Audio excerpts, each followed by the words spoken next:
This country is one of the most nature depleted on Earth. Many of our species still in decline. What we've been doing over decades hasn't worked, and we need to go much further. And part of that is about blending natural habitats back into our largely agricultural landscapes across England, and we can certainly do that. And it's not only about policy, it's about the willingness and the passion and the inspiration of farmers to want to do exactly the same thing. Hi, my name is Philippa Nuttall. I'm Environment and Sustainability Editor at the New Statesman. Today I have the pleasure of speaking to Tony Juniper, who is a long-standing UK environmental activist and is now Chair of Natural England. Thanks for taking the time to speak to me anyhow, given that you're such a busy man. So I wanted to start with a key theme of both your work as a campaigner, your books, and now at Natural England seems to be the interconnectedness of nature and people. And having been through or still going through COVID and the lockdowns, do you think this interlinkage has become stronger for people and people are actually becoming more aware that we rely on nature?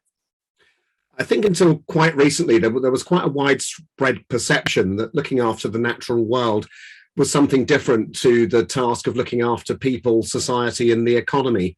But the more we go along, the more we realise that the fate of human well-being and societies and the fate of nature, these things are inextricably connected.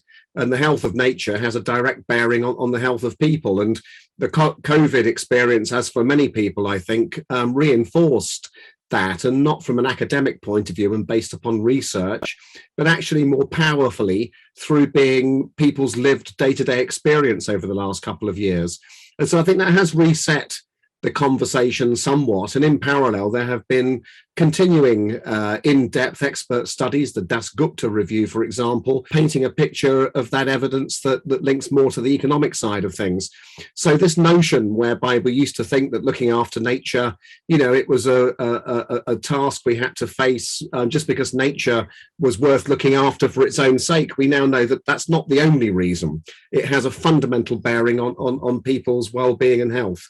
And that is an important shift in perception, I think. And you've just written a foreword for a report by the Policy Exchange, which is looking at stopping the decline of green spaces in urban areas. And there does seem to be a massive decline. I mean, I went home to my parents' village in the north of England at Christmas, and I noticed for the first time there were lots of people who've got artificial lawns, even artificial hedges. So that we're not increasing the green areas. So what can actually be done to stop this decline? I mean, do we need legislation or? Yeah. Well, stopping the decline is not enough. We know that we need much more. And some of the work that we do at Natural England, trying to understand not only the benefits of green space, but access to green space, reveals how most people in the country don't have access to green space within a 5-minute walk. And only about half of us have got access within a kilometre of where we live, within walking distance. So this is not really a question of hanging on to what we've got. It's about doing that, but also adding a lot of what's missing. And that's why at Natural England, we've been putting a lot of effort into the idea of green infrastructure and trying to build tools and resources to help local authorities understand what green space they still have that's important to people, but then to start thinking about where it's missing, especially in relation to those groups who don't have access to green space, people without gardens, living quite far away from any areas that are rich in natural assets. And so being able to correct that through creating more. And we do have tools now coming into play to help with this. So one is the biodiversity net gain tool, which became a policy following the passage of the Environment Act. And the other thing that came with the Environment Act was the setting up the mandating of a new spatial planning process called local nature recovery strategies. And so these things, working alongside standards that we can develop for green infrastructure so that we can know what good looks like and where it's missing, hopefully we can start to turn this round. There is a cultural dimension here too, and the extent to which people are replacing natural grass with plastic grass, is not a great trend. And hopefully something can be done in the cultural space as well as in these policy and legislative spaces. In terms of what makes a good urban green space, I mean, can it just be a plastic green hedge? Is it just the greenness of it? Or do we need trees? Can it be a field, flowers? What actually makes a good space, which is good for people's mental health and physical health, but also good for biodiversity and nature? Well, I think if you look at what outcomes we can get from urban green space, you can get a good idea then of what a good quality green space would look like. And there are really three broad categories, I would say, in terms of what we need to get from urban nature areas and green spaces. So one is for the protection and recovery of wildlife. Many species, they either do well in cities or they don't do well at all. And so the swift, the house sparrow, the hedgehog, these are the kinds of creatures that actually need urban spaces to be functioning for them. And so we can create habitats that will encourage those and many, many other species. The other thing we need from urban green space is to be able to cope with some of the other challenges that we face in the world at the moment, climate change being one of them. And so the creation of urban wetlands to reduce flood risk, the creation of more wooded environments in towns can help to reduce the urban heat island effect. And so there's a whole set of practical benefits we can get from the creation of natural areas in urban spaces. And then on top of those two things is, of course, this massive benefit for public health and well-being, which became something that a lot of people understood more during the course of the COVID pandemic. And so ideally, what we would be creating is more spaces that do all three of those things, to be able to help us to cope with the effects of climate change and other environmental issues, to be able to restore habitat for disappearing wildlife, and then at the same time for these places to be accessible and welcoming to as many people as possible, and especially those people who don't presently have access to green spaces. And so I think if you can conceive of circumstances where we do all of that, then you start to get a good idea of what good looks like. And it could be woodland, it could be wetland, it could be scrubby areas rich in songbirds and insects. It could be a mixture whereby there's places for people to picnic and to run their dogs and these kinds of things. And so trying to accumulate as many benefits as possible through good design, and then integrating that set of outcomes into how we plan for urban spaces. And this is where I think there's a really big question and a big opportunity actually around how we can align some of those tools I mentioned a moment ago, the local nature recovery strategies, the green infrastructure, the biodiversity net gain. If we can embed all of that into how we plan for the future of urban areas, and indeed plan new urban areas, then I think we've got some real opportunities to make a big difference. But at the moment, these things very often, they're separate and sometimes, perceived to be in conflict. We've got rare wildlife holding up a housing development, and that then frustrates the developers. And then if the housing gets built and the rare wildlife is removed, that upsets the local community and the environmentalists. And so we don't at the moment have a system that's really pointing in that integrated direction that we need, whereby we're getting the new housing, we're getting the infrastructure, but also recovering our wildlife and not just protecting the remnants that are left. And how would such a system work? Because, local authorities would presumably play quite a big role, but local authorities in the UK are now massively understaffed and underfunded. So do they have the staff and the ability to actually oversee such a project? It varies across the country. So some are better able to cope than others. But you're right, the demands on local authorities are many and varied, and many of them don't have sufficient capacity to be able to do this work with confidence. But that's where Natural England comes in, being the government's advisor, including to local governments, to be able to offer support and advice to help them to be able to do what now are new legislative requirements in relation to biodiversity net gain, for example.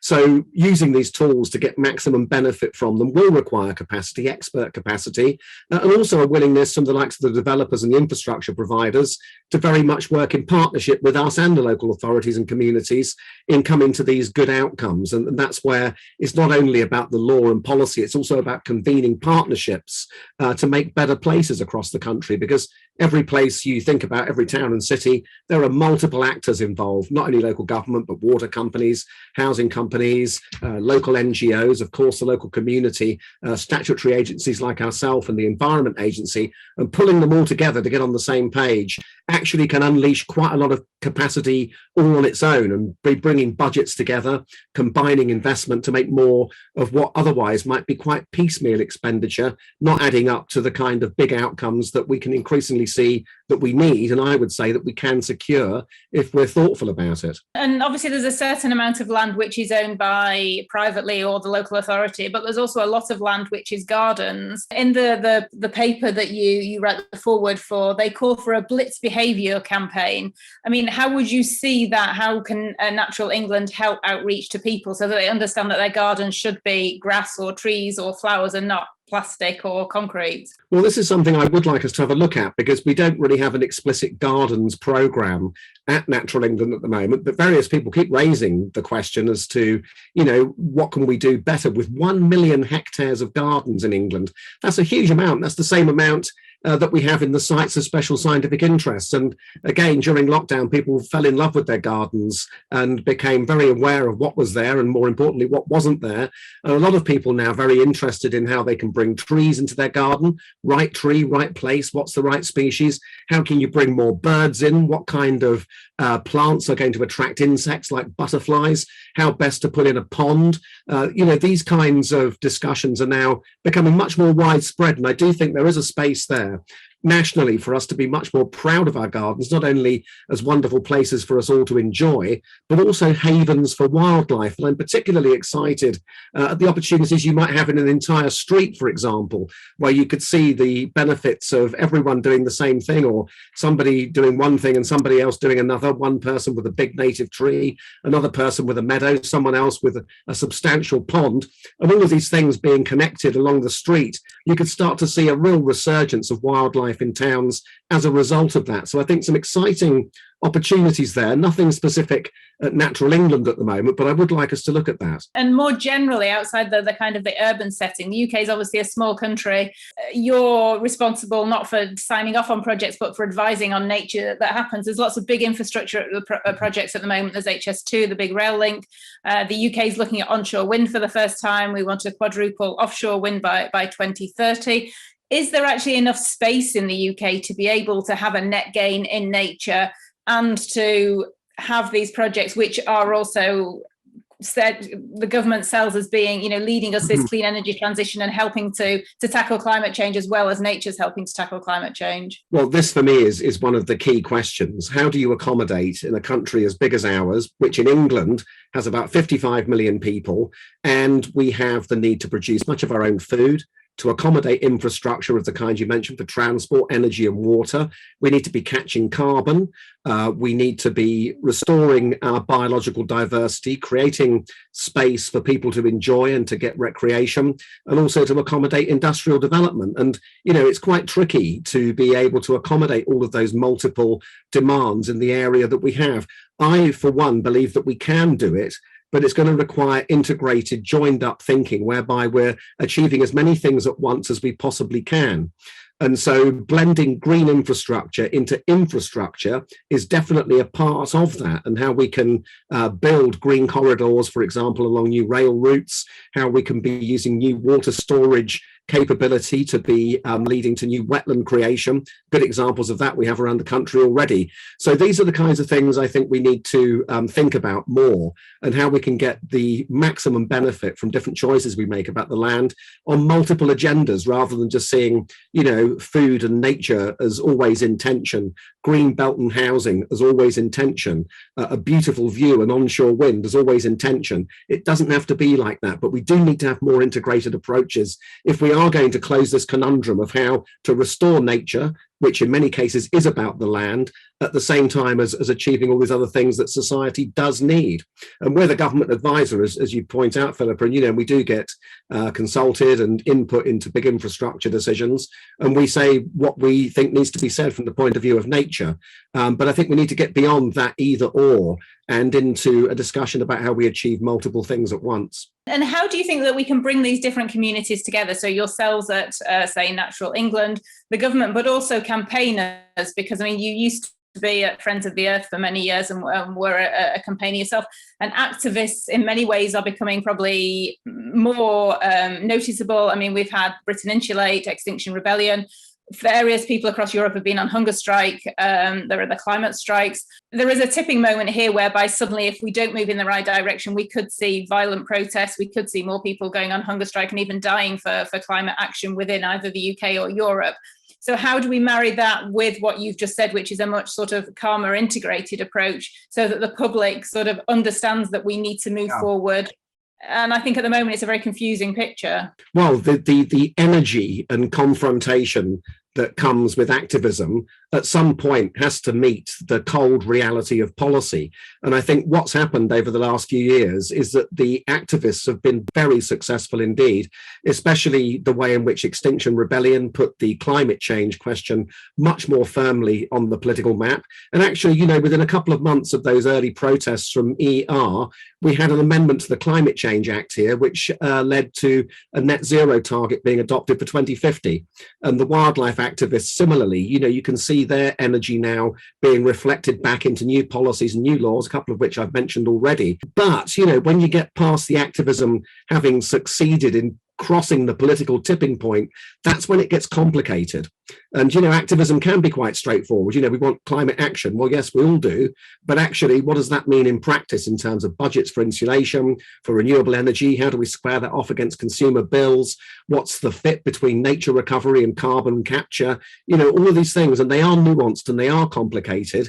But I find myself in the privileged position today to be on the other end of that spectrum. I guess you could see it as like, you know, a spectrum of the activists raising the questions, then the scientists wading in, then you get a discussion in the media, then you get a speech from some political leaders, then you get a green paper, a white paper, then it gets into law, and then it gets into delivery. And today, for me, I'm right down that delivery end, where that stuff that's being put into the public kind of discussion turns into things that we can actually do. None of it is simple, however. And, you know, that is, I guess, the frustration that many people feel in the activist community, is that the simple messages, you know, when they do get into that space of actually being delivered, they inevitably they become nuanced. But, you know, that is life, and that's what we have to deal with, because there's a wide spectrum of views out there, and the activist one, of course, is hugely important and is vital and has been very, very influential. But it's not the only view that we have to accommodate in a world of competing demands. Sure. And one of the areas which we're seeing increasingly competing demands is farming, obviously, and the new legislation coming out from the government post-Brexit in terms of saying that they want to sort of softly at least rewild certain parts of farmland. And obviously certain farmers are concerned that what this means then in terms of food production. How do you manage this rewilding debate so it doesn't sound that like various areas of the country are just going to sort of have bison and we'll have no farming? And as you say, food production and self-sufficiency is also important. Well, this is a great example of where that binary choice, in this case, nature or food, quickly needs to move into a discussion with some nuance and some evidence in it. Because the fact is, we can accommodate a very considerable increase in natural habitats in this country without making much impact at all on our food production. So one statistic that came from the National Food Strategy that Henry Dimbleby's team produced last year is if we took 20% of the least productive land for food production in the country and turned it over mostly to nature, that would have a 3% impact in terms of reduced food output. So you see a very considerable impact there in terms of what we could do for nature, having a minimal impact on food supply. And then if you look at the fact that we waste 1/3 of our food in this country, as is a common statistic across the world, just reducing the food waste by 10% takes up that 3%. So, you know, you need to insert a little bit of discussion into these bold points. And, you know, I'm not saying for a moment we stop producing food here. The last thing we should do is be importing environmental destruction from some other part of the world. But at the same time, this country is one of the most nature depleted on Earth. Many of our species still in decline. What we've been doing over decades hasn't worked, and we need to go much further. And part of that is about blending natural habitats back into our largely agricultural landscapes across England, and we can certainly do that. And it's not only about policy, it's about the willingness and the passion and the inspiration of farmers to want to do exactly the same thing. And certainly amongst that community over recent years, there's been a huge change. The appetite amongst the land managing community for this now is huge. But we need to get the policy right. And that's where the detail again becomes important. How do we design the schemes to be able to encourage wildlife recovery at the same time as maintaining food production and healthy farm businesses that people can make a living from? That's the real question, not whether it's one or the other. And in terms of the span of your career, there is obviously lots of loss that we've seen in terms of habitats and species, but there have been some good news stories such as the reintroduction of the beavers, for example. What would be the examples that you would pick out in terms of the species or the habitat you think that we've lost most, that you think we need to now focus on, and what for you is a good news story that we've seen in recent years? Well, the losses are right across the spectrum. From insect populations crashing to loss of farmland birds. We've seen the degradation of our rivers. And this is not a happy story, but one is always encouraged by things that you see that show that we can do better if only we put our minds to it. And the reintroduction of beaver, which is now gathering pace, is a massively good news story for all sorts of reasons. The white-tailed eagle coming back to England, another big iconic story there. But the thing that I think is really exciting for us at Natural England is the momentum that's building behind the idea of a national nature recovery network, which will embrace everything that we've talked about today. Farm policy being used to bring nature back into agricultural landscapes, biodiversity net gain and green infrastructure bringing nature back into the towns and cities, and a whole range of partnerships out there now which are beginning to bring some of these ideas into real life. I was just looking the other day at Otmoor in Oxfordshire, near to where I grew up as a child. I used to cycle over there. In the 1970s, that place was pretty much trashed. It had been converted from a lowland wet grassland into intensively farmed arable. Today, the RSPB are bringing that place back, and many of the birds that have not been there for 100 and more years are now coming back. You see the example of Knepp in Sussex and the work that was done there to reveal how a different business model could yield better business outcomes for the landowner, but bring back purple emperor butterflies, nightingales and turtle doves. The Supranational Nature Reserve that we declared recently in Dorset on the Purbeck Heaths, a great example of the kind of landscape scale nature recovery we could be looking at in the future. Another one in Ennerdale in the Lake District. I could go on and on. And in fact, there's now a couple of hundred of these projects at different stages of development across England, really beginning to show that what we can do through the clever combination of these different policies, working in partnership, and crucially all working together for that big goal of nature recovery. And just a quick final question. In terms of the way we talk about nature, I mean, in your books, you've talked about natural capital. We've talked today about green infrastructure. The policy exchange paper is very, very technical in terms of the way we talk about nature. I mean, if we want the general public to be excited by nature, do we not just need to start talking about nature again and about animals and hedgehogs, and that we seem to have lost that a little bit in recent years? Well, this is why if the books you're kind enough to mention, I always use to try and avoid the word biodiversity and instead to use the term nature, because people do know what it means. And nature, it's a very powerful concept because it ranges from the very technical and the kind of discussions you would see in a journal called Nature, which is about high science, right through to the more spiritual dimensions and people talking about their connections with nature. And it does span that multiplicity of meanings, and it does bring together a lot of people from different points of view. And one of the tasks we have at Natural England is to really build partnerships around those convergences of different entry points. And you're right, some of it is about natural capital, and people come to nature because they want to avoid flooding and they want to catch carbon. Some people come to nature because it's beautiful and they want to protect landscapes where they walk and where they gain spiritual renewal, the national parks, the AONBs and other places. Other people, and I'm one of these through my career, I'm very interested in nature from the point of view of natural diversity of animals and plants and the functioning of ecosystems and how that links to the water cycle and to the carbon cycle. And I'm very keen and passionate about all of that, but also happen to be passionate about those other things too.